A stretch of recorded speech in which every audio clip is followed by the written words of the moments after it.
I stumbled upon this story while browsing the internet. At first, I thought it was just another creepy tale. But when I finished reading it, my phone buzzed. On the screen, a notification appeared. One new message. Hello everyone, my name is Donovan. I'm writing this story here today because I know I'm being hunted. I know that someone is after me, and I know that soon I'll be dead. Therefore, I desperately need to get this information out before they close in. This all started a few weeks ago. I was sitting alone at home playing some Call of Duty on FaceTime with my girlfriend when I noticed a notification drop down on the screen above my girlfriend's face. One new message, it read.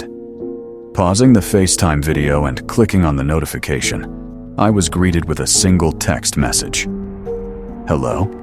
Confused, I exited out of the message, not wanting to interfere with the time I was having with my lover. Everything went on as usual for the rest of the evening, and eventually she and I decided that it was time for bed. Hanging up the call and plugging my phone in on my nightstand, I crawled into bed, where I soon drifted off to sleep. When I awoke the next morning, I was perplexed to find 96 new messages from the unknown number. The person had spammed, hello, nearly 100 times, and new messages continued rolling in, even as I read. I didn't even dignify them with a response. I blocked the number and went on about my day. I had an 8-hour shift, and the company I worked for required me to leave my phone in my locker, so all day I was without it. Retrieving it at the end of my shift, I felt my heart drop as I saw the one new message notification written across my display screen. Hello was written yet again, like a lingering pest that refused to leave. I blocked the number again and called my girlfriend. We chatted on the phone about the whole ordeal while I drove home from work.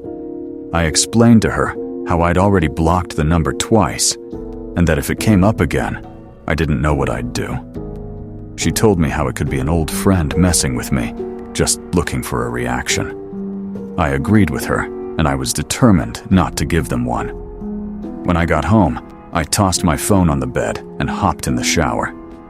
When I got out, would you believe it? One new message on my display screen again, like déjà vu. This message was different, though. It wasn't the childish hello that I was expecting. No. This message read, enjoy the shower. What? The fuck? I immediately called my girlfriend. Miranda, are you fucking with me? I shouted into the receiver. What? What are you talking about, fucking with you, how? She replied aggressively. The texts I keep getting. One just asked me if I enjoyed my shower. And you're the only one I told I was taking a shower. Please, Miranda, please. Just tell me if it's you or not. No, you silly butt. What about your family? They can hear you in the shower, can't they? I stood there, embarrassed. She was right. Yeah, you may be right.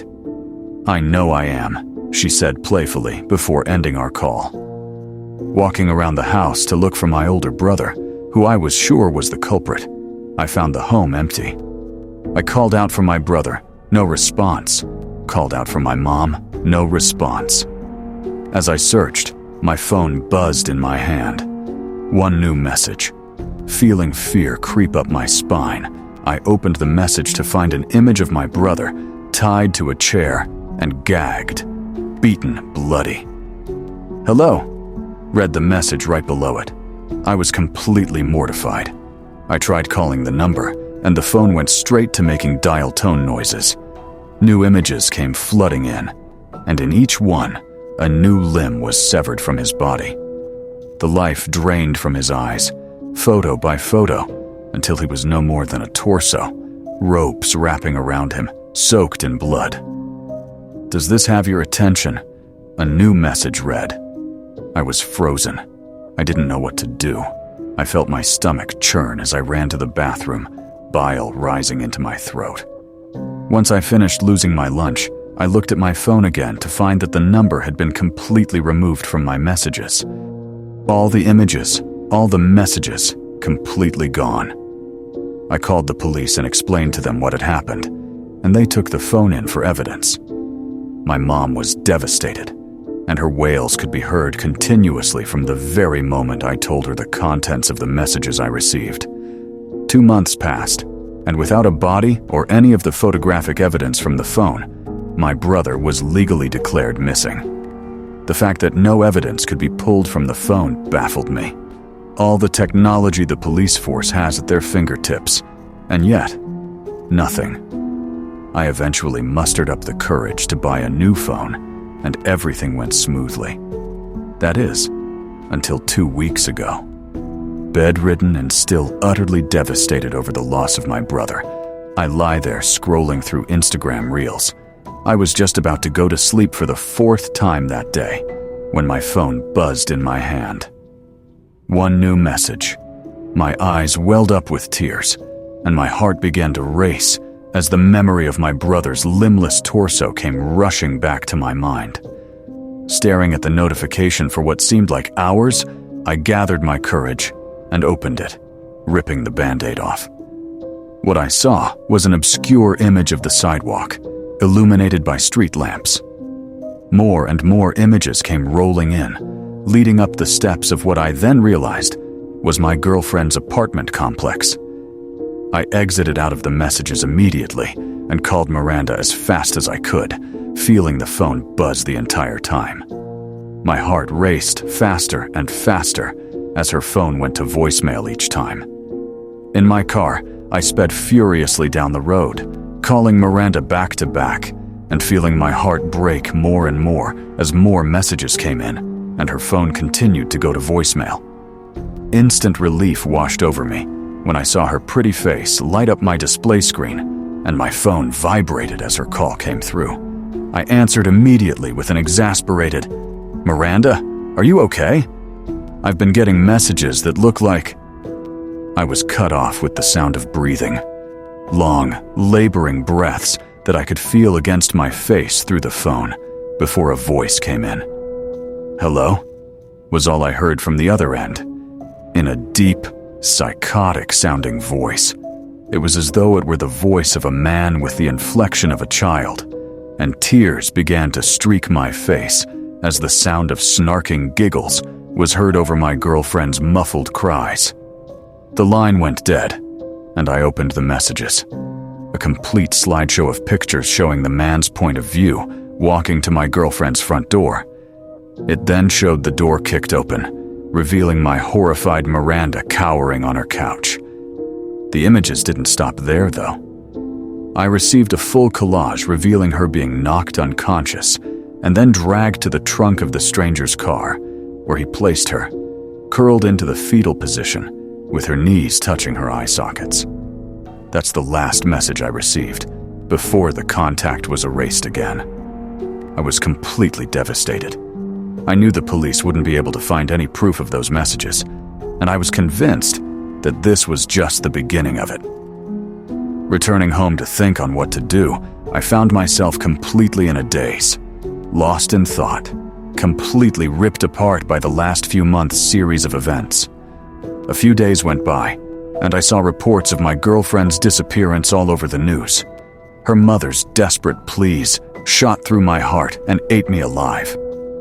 I thought about calling her, explaining what had been sent to me, but chose to wait in hopes that new images would come through. I waited and waited, for days with no new messages. I had nearly grown hopeless when finally, a new message came. I clicked it right away and almost puked at what I saw. The first video sent, and it was of my brother, stitched together and rotting, my terrified girlfriend made to sit on his lap and sway provocatively. I heard her desperate cries and choked sobs while the man barked orders at her, forcing her to kiss my brother's corpse on the lips and tell him how much she loved him. Vomit flowed from her mouth as maggots fell from my brother's. Utter shock took over, and I'm not ashamed to admit that I peed myself right there in the middle of my bedroom. A new image came in, both my brother and girlfriend, impaled simultaneously with a wooden spike, rammed through her spine and into his chest. Hello. Reading the last message, I launched my phone at the wall, and it exploded into pieces.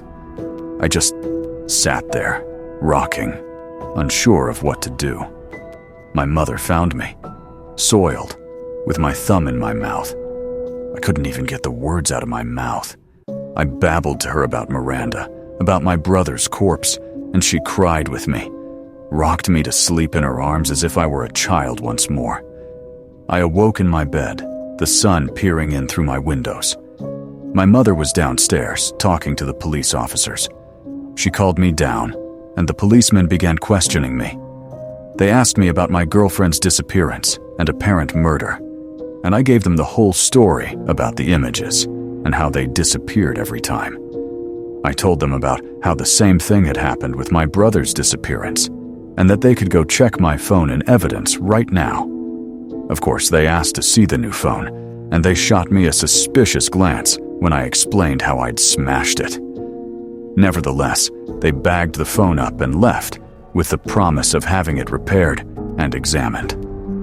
I spent the rest of the day locked in my room, secluded in darkness. The day drifted into night, and I slipped into sleep yet again. The next morning, I awoke to find my house empty and silent. I searched the house once more as panic set in, and my heart started to race. My mom was nowhere to be found. I called out for her and received no answer. What made my heart leap into my throat, however, was when I checked her office to find her purse, car keys, and cell phone. I felt my blood turn to ice as her screen lit up. One new message. Almost in a trance, I unlocked the device and opened the message. The message was clearer this time, more straightforward. The reason why I believe this man is hunting me. In the messages, there was an image of my brother, mother, and girlfriend, all deceased and mutilated.